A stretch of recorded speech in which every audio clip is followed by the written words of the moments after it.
এটা সেই রক্তের গল্প যা মাটিতে মিশে গিয়ে এক নতুন দেশ গড়ে তুলেছিল। ভারতের স্বাধীনতা সংগ্রাম, দাসত্ব থেকে স্বাধীনতার লড়াই। একটা দেশ, হাজার বছরের ইতিহাস, আর এক দীর্ঘ শৃঙ্খলিত যন্ত্রণার গল্প। ভারত একসময় ছিল সোনার চেয়েও মূল্যবান, সমৃদ্ধশালী এক ভূমি। কিন্তু ১৭৫৭ সালে পলাশির যুদ্ধের পর ধীরে ধীরে এই দেশ চলে যায় ব্রিটিশ শাসনের অধীনে। শুরু হয় শোষণ, অত্যাচার আর এক দীর্ঘ দাসত্বের অধ্যায়। ব্রিটিশরা শুধু জমি দখল করেনি, তারা দখল করেছিল মানুষের আত্মা, অর্থনীতি আর স্বপ্ন।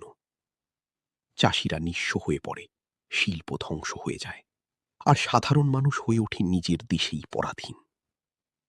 ১৮৫৭, একটি আগুনের স্ফুলিঙ্গ।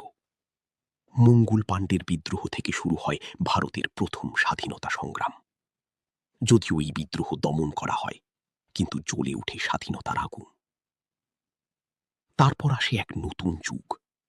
মহাত্মা গান্ধী, একজন সাধারণ মানুষ যিনি অহিংসার মাধ্যমে সাম্রাজ্যকে চ্যালেঞ্জ করেন।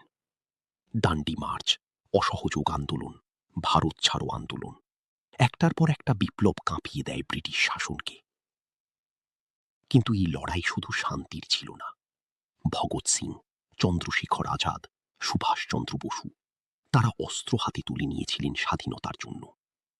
দেশ জুড়ে জেগে উঠে একটাই স্লোগান, ভারতের স্বাধীনতা। ইনকলাব জিন্দাবাদ। বছরের পর বছর সংগ্রাম, ত্যাগ, রক্ত আর অগণিত শহীদের আত্মবলিদান। অবশেষে ১৯৪৭, এক নতুন সূর্যোদয়। ভারত স্বাধীন হল। কিন্তু এই স্বাধীনতার মূল্য ছিল ভয়াবহ। দেশভাগ, দাঙ্গা আর লক্ষ লক্ষ মানুষের মৃত্যু।